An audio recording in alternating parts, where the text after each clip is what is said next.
Hi, this is Anita from the Dusty Roads podcast. Today I want to talk a little bit about family history work, or in other words, Vietnamese genealogy, or searching for your family tree. If you happen to be Vietnamese or Vietnamese descent, or if you happen to even be Asian descent, this could be an interesting podcast for you to be able to tell a little bit, maybe how do you find your roots? How do you find your family? Vietnamese genealogy, like a lot of the genealogies in Asia, are kept in what is known as Zifa, or a family book.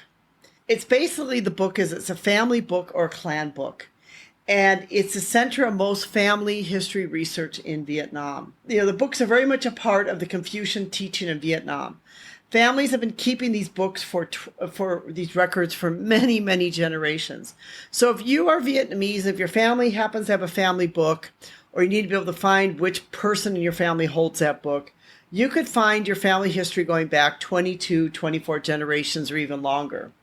But the genealogy works a little different than what we do in the West. Usually what they've done is they've designated an important relative that went back like those 22 generations, like this is the most important, and then they worked it forward. Where we try to start with ourselves and we work it back. So this is a little bit different. But the problem with a lot of these books where if you're doing family history research in other parts of the world, or especially if you're European descent, you can go on to websites as Ancestry or Family Search.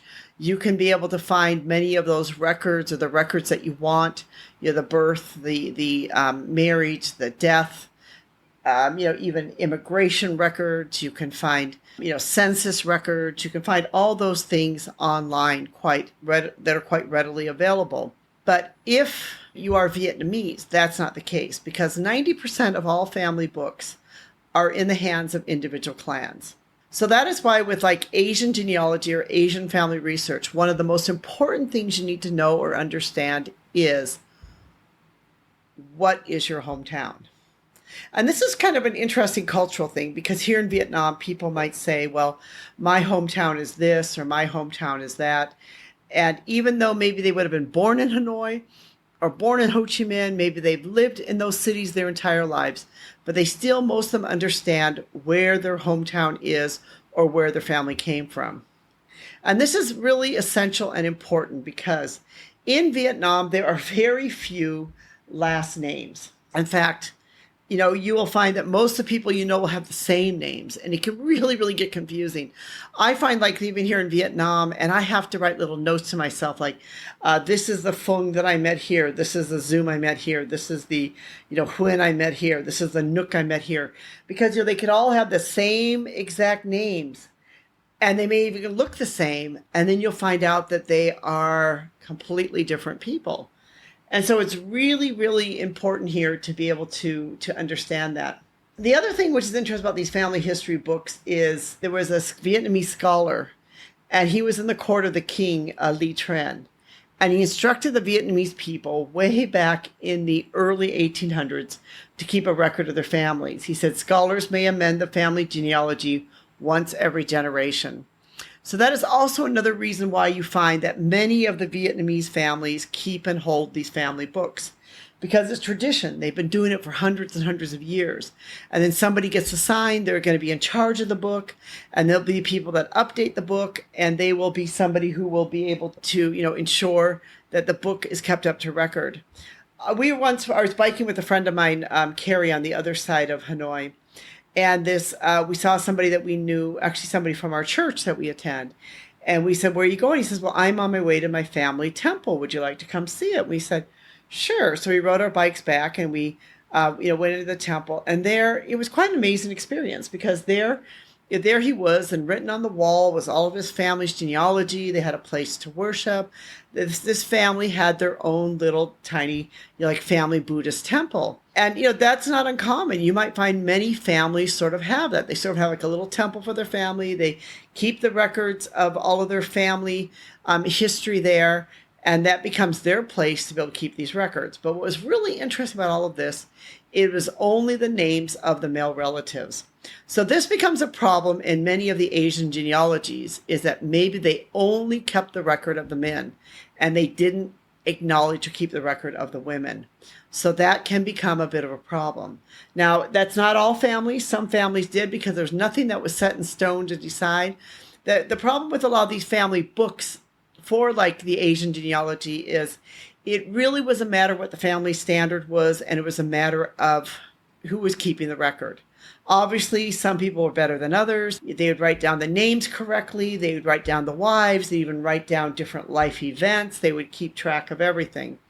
But then others would barely have anything. They'd only have like, here's the father, here's the son, and that's it. There wouldn't be marriage at all. So the other problem with these records is they're not a standardized record. When you're looking at genealogy records, let's say in, Germany or Sweden or those places, they had some standardized things that went back pretty far. So, generally speaking, Scandinavian genealogy or even German genealogy can be relatively more easy than, let's say, some other places, because a lot of times the churches kept the record and the churches sort of had a standard that they followed, and there was information there of the different families. So family history in Vietnam really starts at the basis with the family book, and it really starts at the basis with the family itself. So the first thing you need to do is you need to understand where you're from. And if you don't understand that, you need to find a way to understand that. The other problem too is because these are traditional books, these are cultural books, these are family books. Different clans might have different rules according to who can see the book.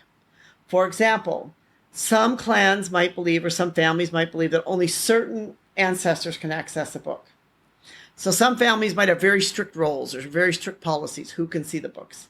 Some might say only our male ancestors can see the books. And the other one could be that a family might have a secret in there. There might be some kind of long buried secret they're afraid that will get out. Maybe their ancestor was somebody terrible, or maybe something else happened, and so they don't want people to see it. So they may want to keep the book secret and not let anybody see it. And other families, they don't care. They think anybody can be able to see it, and they're happy to share it. So really, if you are especially coming from overseas and you're looking to say, how do I find my family? How do I find my roots in Vietnam? It's really going to depend upon your family and what their rules are, the regulations are, and how they feel about all these different things. I've written quite a long, extensive blog about this, I go into like the family names, I go into the different types of names to understand the names, because, there are very few names in Vietnamese. Most, you will find that there's very, very few, in fact, and this can make it very complicated. On top of that, the first names are very different. I have some ideas here of other ways you can interview with family members, how you can talk to them, how you can get information for them. Then if you absolutely don't know where your hometown is, or you know where your hometown is, but you can't find any of your family, or you can't find any information, I give some ideas of ways that maybe you can go about and do that. We'll put a link in our description to this blog if you'd be interested and be able to learn and to find out more. This is Anita from the Dusty Roads Podcast. Thank you so much for listening. We truly do appreciate you. And we hope that you'll subscribe, give us a thumbs up. We'd love to be able to hear from you and what you think about this podcast. Thank you so much for being part of our community. And we'd also like to thank Rinko for doing the technical part of this to make this all possible.